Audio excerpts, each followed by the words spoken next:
Hello, Tessa. Hi. Welcome. Thank you. Thank you for joining us. And I know you're very busy at the moment with prep for other things that you're working on. So we're thrilled to have some time to chat to you about your incredible film Majority. Thank you. Yes, it's screening next week in TweetFest. So let's just go straight into the conversation. Why Majority? How did this come about? It came about, I had made a short film before Majority called Spinosaurus, which is it was a short that I made with a friend of mine. I had been frustrated in my career, my television career, and I decided to go make a short film.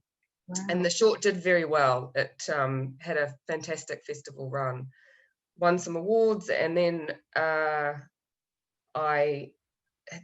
think the BFI, actually, some representatives of the BFI approached me and said, what are you doing next? What are you working on?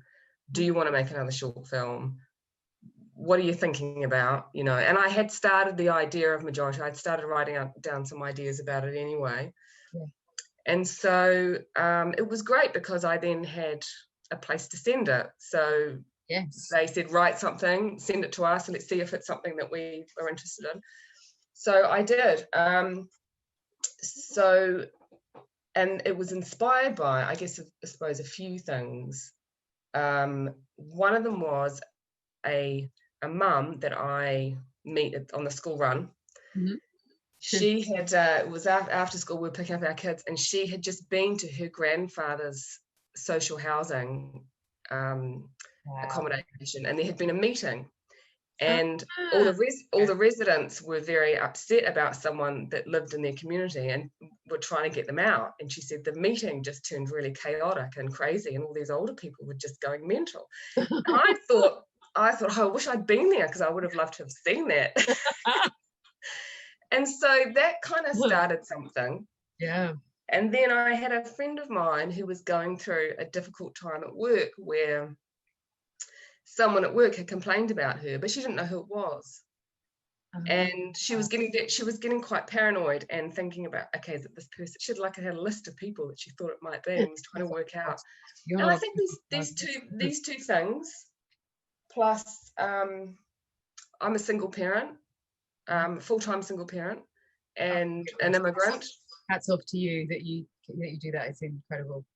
Well, there's a lot of us out there. There's a lot of us out there. So all of those things combined.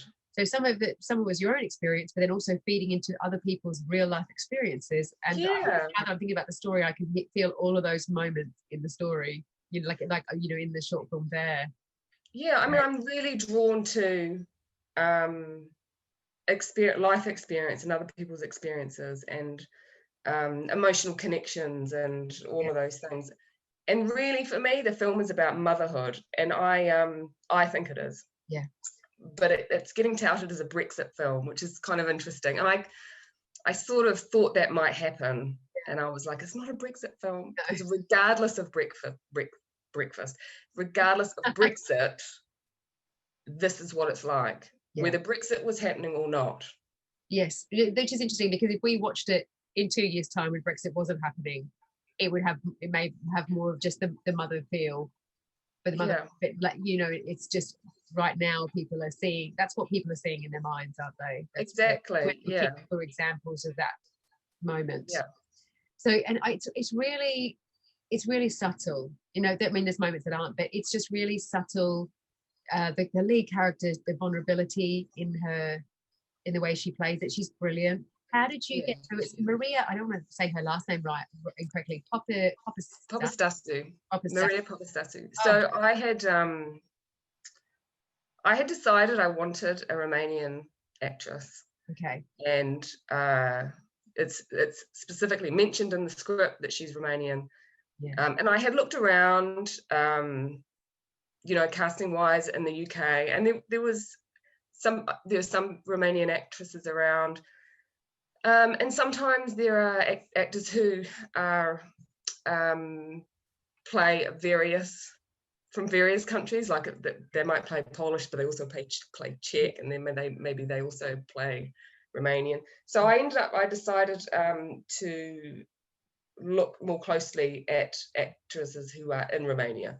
And so I found Maria's show reel, I watched it, I contacted her on social media, I met with her on a Skype meeting, and I offered her the role, and we flew her over, and she stayed for like 3 days or something, and then she flew home.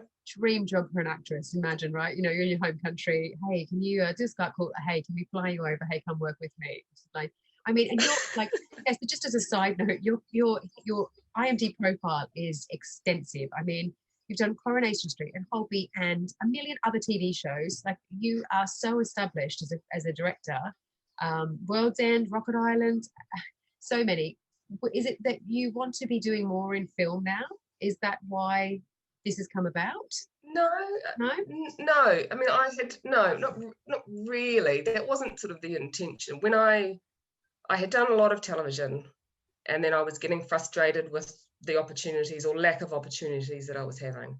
Okay. And I didn't really want to continue because I felt like I wasn't being extended, and it just didn't feel right. And a friend of mine said, write something, let's go and make something, go and make a film. So then we made Spinosaurus, and that changed everything.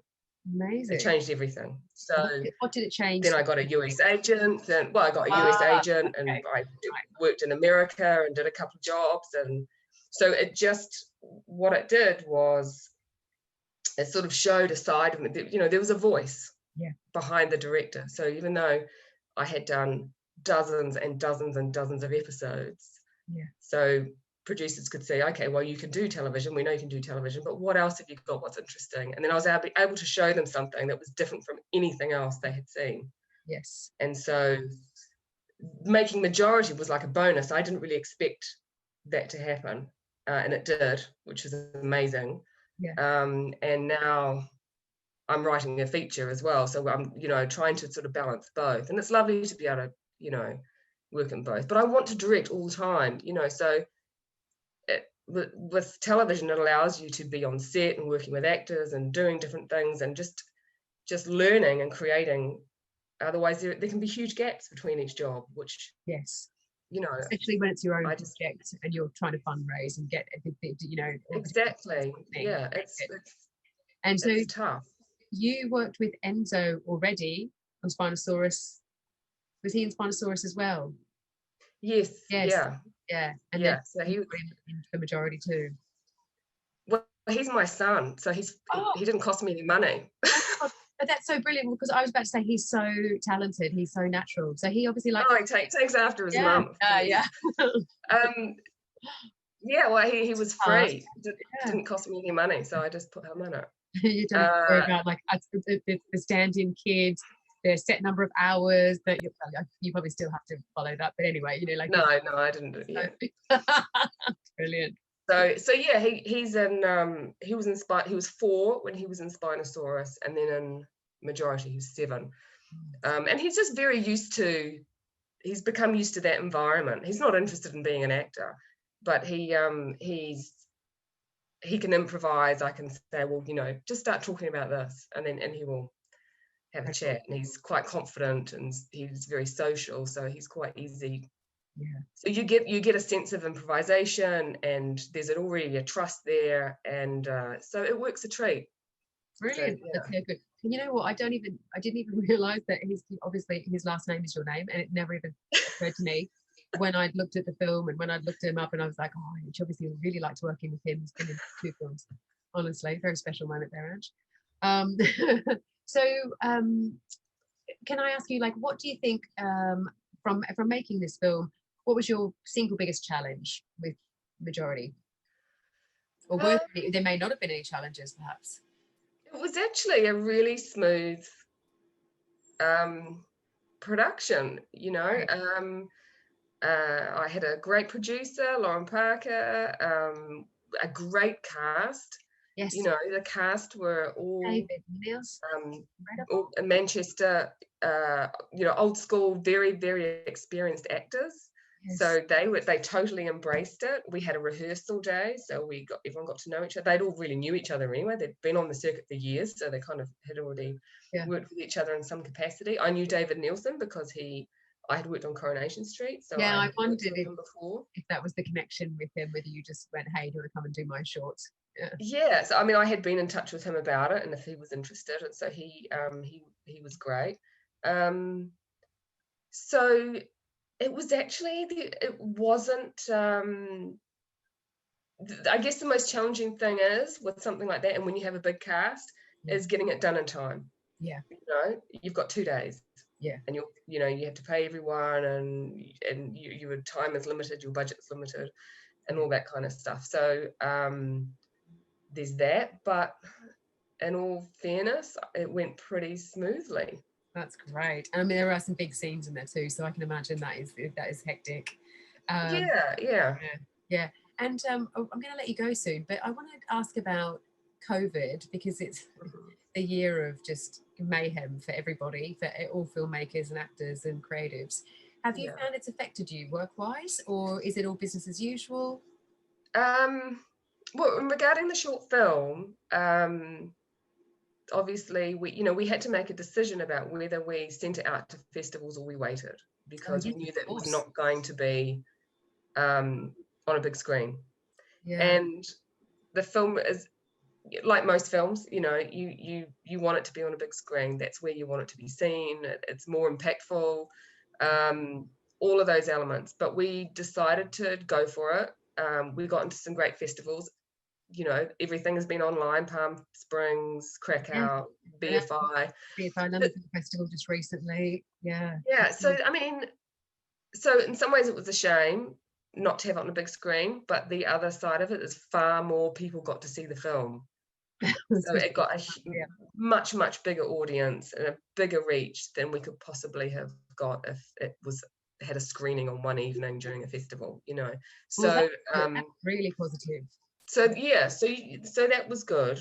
Work-wise, I've been very fortunate. I was on a shoot in March, which got shut down, and I had shot 75% of the show, so I was able to continue editing at home remotely for 6 weeks, and then we went back and finished the shoot in August. Oh, phew, so it's fine. So I was very, very fortunate in that regard. I know it's been an incredibly tough year. Yeah.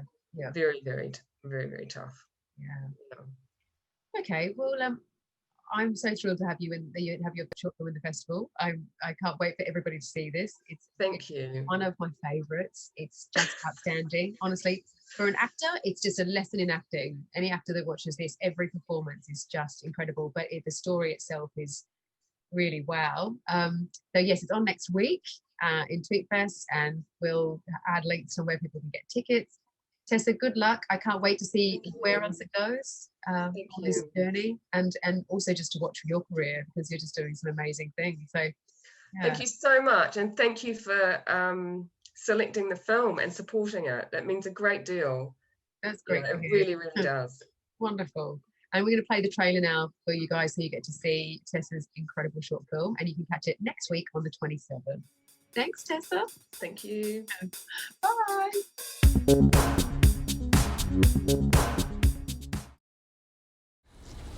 2 years I've been waiting for my roof to be fixed. He's been here 1 month. Do you know he uses the laundry after 10 o'clock? Right. We have to give him some time to get used to being here. You're most welcome to come to the meeting. It would be very good if you could come. I don't feel safe walking past his door, because you know he's in there. You can walk safely past his door. He hasn't done anything. It's Sonia Diaconescu, the house warden. Oh, he's good, isn't he? I don't like him very much. Why? Well, it looks dangerous. Hai grijă la traversat, te rog. There's been a complaint made against you by one of the residents. They Polish too. He was born here. I'm Romanian. The complaint details where the resident felt you didn't understand the concerns raised, incidents of poor communication. Sonia Diaconescu, the house warden. You're supposed to be helping us, but all you do is write things down. I'll get it fixed, I'm sorry. I can tell him. I have to give everyone a chance to answer the door and give them the notice. This is the rules. It's Sonia Diaconescu, the house warden. Hello?